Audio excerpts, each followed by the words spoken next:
பாரதிய ஜனதா கட்சி மாநில தலைவர் திரு நயனார் நாகேந்திரன் அவர்களே,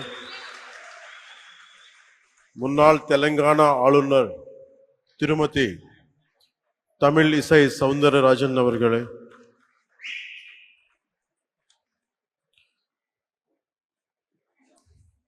BJP state president, MLA and Assembly leader அவர்களே, ஸ்ரீ மணிக்கணும் டாக்டர் அரவிந்த் மேனன் அவர்களே, national secretary BJP, doctor Ponguleti Sudhakar Reddy அவர்களே, former MLC, state co-in-charge of Tamil Nadu, Shri Thiru Anil K Antony அவர்களே, national secretary, national spokesperson and national convener for one nation one election, Shri ஆரே அர்ஜுனாமூர்த்தி அவர்களே, state in-charge and social media team, Shri Narayanan Tirupathi அவர்களே, state vice president, state co-convener one nation one election, Thiru KS Radhakrishnan அவர்களே, political activist, Thiru karate Thiyagarajan அவர்களே, former mayor Chennai, Thiru Kumar district president, Thiru Kumar அவர்களே, district president Chennai south, Thiru Chakravarthy அவர்களே, senior vice president state BJP, Thiru Amar Prasad Reddy அவர்களே, Tamil Nadu state BJP sports wing president, Thiru doctor Kumar Rajendran அவர்களே, president archery association of Tamil Nadu, Thiru Sachikumar Yadav அவர்களே, honourable minister of Health for Andhra Pradesh government, தமிழ்நாட்டின் அன்பு சகோதர சகோதரிகளே, உங்களுக்கு என்னோட பணிவான வணக்கங்கள்.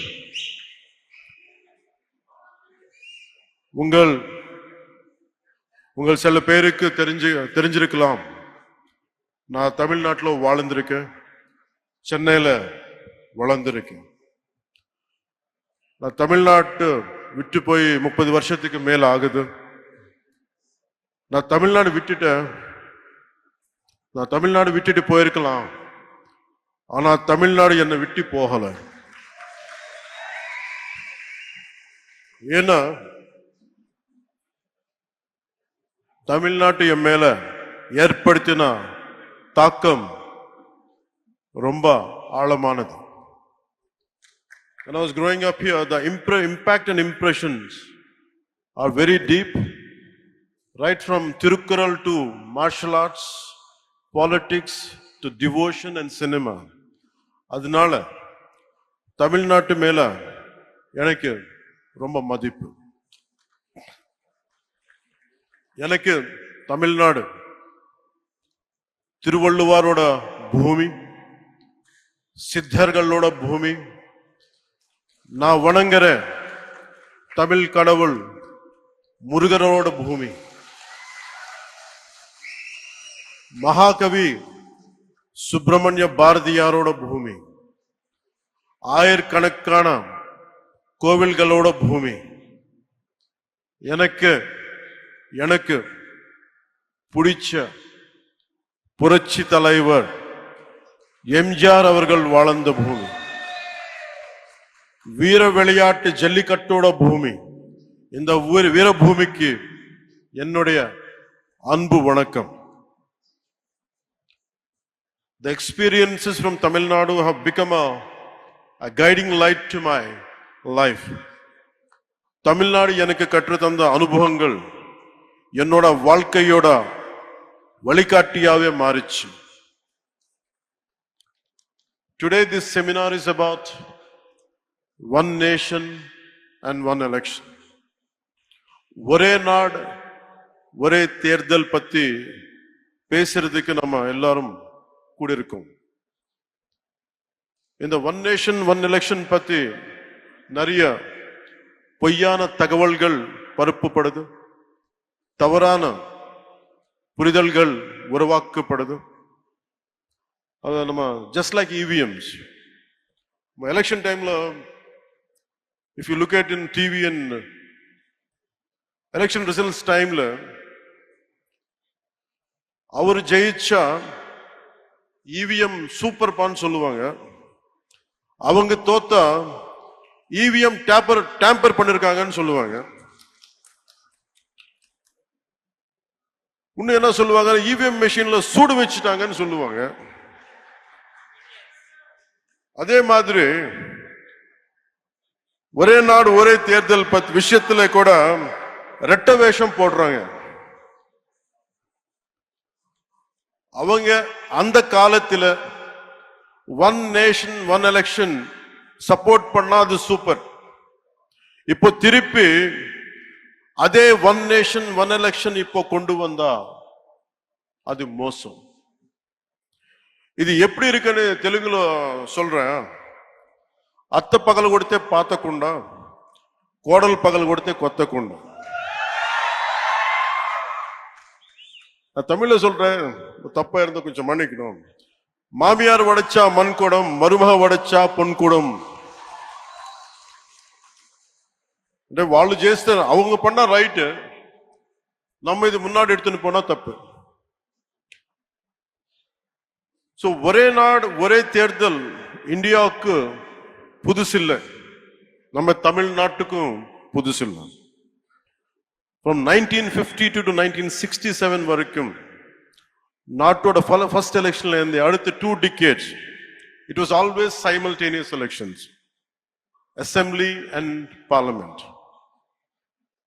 When the cycle was broken, simultaneous இருக்கணும்னு இன்சிஸ்ட் பண்ணது வேற யாரும் இல்ல, அன்னைக்கு சீஃப் மினிஸ்டர் கலைஞர் கருணாநிதி அவர்கள். And he is the one who insisted. He is the one who wanted this to happen.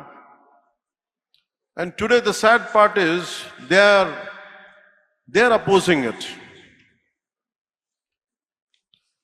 One election is not an untested theory, but rather a return to a system that our country successfully implemented in its formative years. This was when we just got freedom. In the most difficult early decades, our Bharat, nama natu demonstrated a remarkable unity, irrespective of parties, and administrative capability by holding largely a synchronized elections for nearly 2 decades.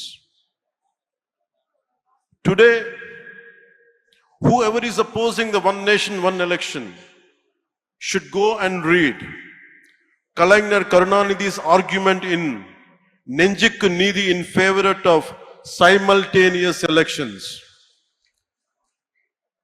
Karunanidhi avargale urged the center to constitute a committee to restore simultaneous elections. That's what exactly is being done today. We are implementing, national leadership is implementing the vision of none other than Kalainar Karunanidhi avargal, his dream, his thought. And it is strange and bizarre. We are trying to implement Ayya Muttavel Karunanidhi's proposal, and it is strange and bizarre. Ayya Muttavel Karunanidhi Stalin avargal opposing what his father has proposed. This is what we all should look into it. Every time, no matter in all these years, the last few decades, somewhere in the nation, elections keep on happening. We are losing focus, we are losing mandates, greatest wastage of expenditure, constantly big brick batting, constantly mudslinging from different political parties onto each other. Somewhere we have to put an end to this. One election is over, suddenly one more election comes. And we are getting tired of just because of looking at it. But the problem is about the development is taking a back seat. So I'll share a few examples to you. If young and resource-constrained India could achieve a system akin to one nation, one election for nearly 2 decades after independence, then what is preventing a strong, a prosperous and technologically advanced Bharat from implementing the same now? What obstacles stand in the way of embracing a system that promises greater stability, reduced expenditure, and a more focused approach to governance, allowing our leaders to dedicate more time themselves, they can dedicate themselves to fully to the progress and prosperity of our every citizen. Consider a common scenario that happens in most of our states. Let us say an assembly election is held in a year. Later the state goes to the local body and panchayat polls in another 1-2 years' time. But by the time this ends, the preparations for Lok Sabha begins again. This creates a near continuous election cycle where political parties and the administration are continuously engaged in election-related activities. Where is the time for growth? Where is the time for stability? Where is the time for economic prosperity? For instance, if a state had assembly elections in 2021, local body polls in 2022, and then the national elections in 2024, the focus on consistent governance is inevitably diluted. The opposition also engages mostly in electoral strategies and electioneering and giving only limited attention to fighting for the public causes. India is in a constant state of election preparedness. Political parties are almost in a campaign mode, and that is not a good sign of healthy democracy. On average, it is reasonable to say that the elections to the legislative assemblies of at least 4 to 6 states are held every year. With thousands of panchayats and municipalities across the country, elections at this level are a continuous process happening in different parts of the country almost every year. The ruling parties, instead of focusing solely on governance and policy implementation, ruling parties are constantly strategizing for the next election. In the election, ஜெயிச்ச உடனே அடுத்த எலெக்ஷனுக்கு prepare பண்றது. Formulating populist measures and deploying their leaders for campaigns. This can sometimes lead to policy decisions being influenced by electoral considerations rather than the genuine needs of the people. And the opposition's primary focus often becomes attacking the ruling party and preparing for the next election. Constructive criticism and collaboration on policy matters can take a backseat to political maneuvering and electioneering. And we are going for short-term gains for a long-term risk. And diversion of valuable government resources. Besides time and cost, election means for a huge administrative machinery and logistics, a large number of government employees, including civil servants, police personnel and teachers are involved in election duty, diverting from their regular duties, maintaining law and order, requires additional security forces and including army. We have become the most expensive democracy in the world. 2024 Indian general elections have emerged as one of the most expensive exercises globally. According to the estimates by the Center for Media Studies, the election cost approximately 16.3 billion, surpassing the roughly 15.9 billion spent on 2024 US presidential election. Furthermore, we consider the cumulative cost of state assembly, municipal and panchayat elections. The financial burden on the Indian economy is substantial, diverting significant resources. So, if we could, the Ramnath Kovind Committee's report suggesting that by implementing one nation, one election could potentially lead to a 1.5 increase in India's GDP, translating to roughly 4.5 lakh crores. If GDP increases, there will be a change in every common man's life. This represents a significant opportunity. This amount could be utilized to create vital infrastructure, build highways, invest in healthcare, education, raise the standard of living for millions of our countrymen.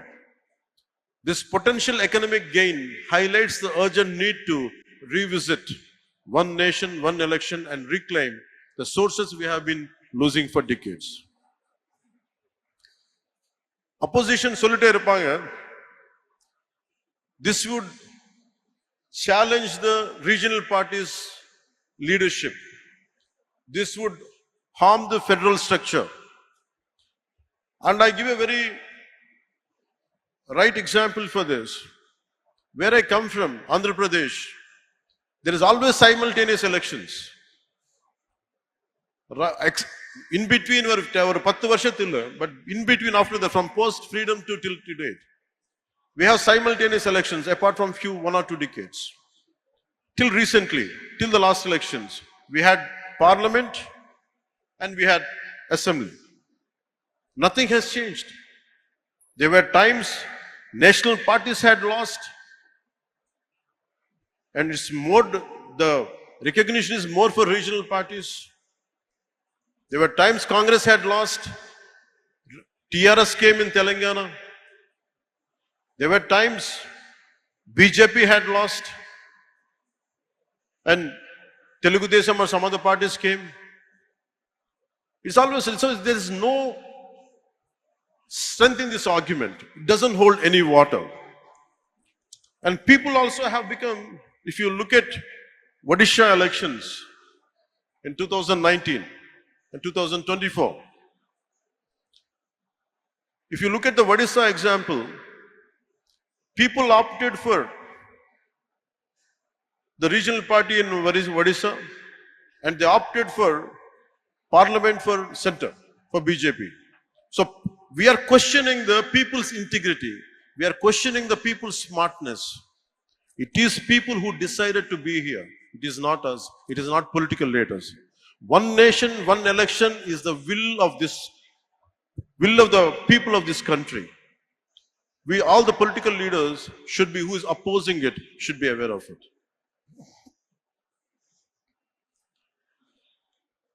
DMK and India Alliance and their partners argue one nation, one election is anti-federalism. If it is really so, why did Karunanidhi avargal has supported it? Whom they look upon him as a fighter for federal rights. And he did not see it as an anti-federalism. They agree that the simultaneous poll will benefit national parties, not regional parties. And I have told you the examples. In Odisha it was different. In Telangana it was different. And BJP didn't gain there. So that argument doesn't hold any water. I only request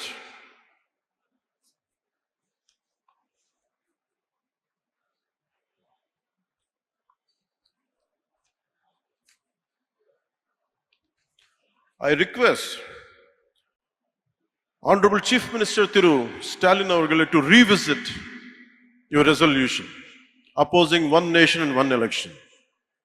I request you to consider its potential to strengthen India's democratic framework by enhancing the efficiency of governance, optimizing resource allocation and fostering national cohesion. While addressing a Tamil Nadu's valid concerns, na purinjikka mudiyum. I am from South. I understand each and every aspect. அது Hindi imposition இருக்கலாம், ஒரு language பத்தி இருக்கலாம், one nation, one election பத்தி இருக்கலாம். If there are concerns for DMK, I'm also a regional party. I'm not a national party. And I'm able to gain the foothold. In 2019, I went alone. So political stability and political having a solid foothold is different. Our individual agendas should not hamper the growth of people, you should create the stability for the people, not instability. I request Honorable Chief Minister Thiru Stalin Avargale to look into his call. And we promise you, while addressing Tamil Nadu's valid concerns about federalism, state autonomy, and logical feasibility through inclusive dialogue. ஏதாவது பிடிக்கலன்னா நம்ம உட்கார்ந்து பேசிக்கலாம்ல. And we will see we have enough robust constitutional safeguards out there and a phased implementation approach that respects India's diverse regional entities. And I request Honorable Stalin Avargal to look into it, to reconsider, and let this policy, he should be able to support and take it forward. In short, I can say,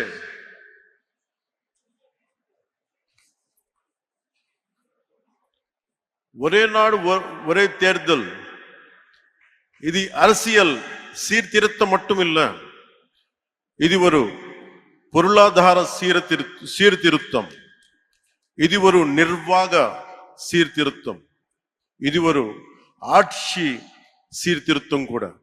முக்கியமா நம்ம நாட்டுக்கு, நம்ம தமிழ் நாட்டுக்கு தேவையான சீர்திருத்தம். ஒரே நாடு ஒரே தேர்தல் காலத்தின் கட்டாயம். Let us unite as Indians. ஒரே நாடு ஒரே தேர்தல் ஏற்றுக்கொள்வோம். வாழ்க பாரதம், வளர்க தமிழ்நாடு. நன்றி, வணக்கம்.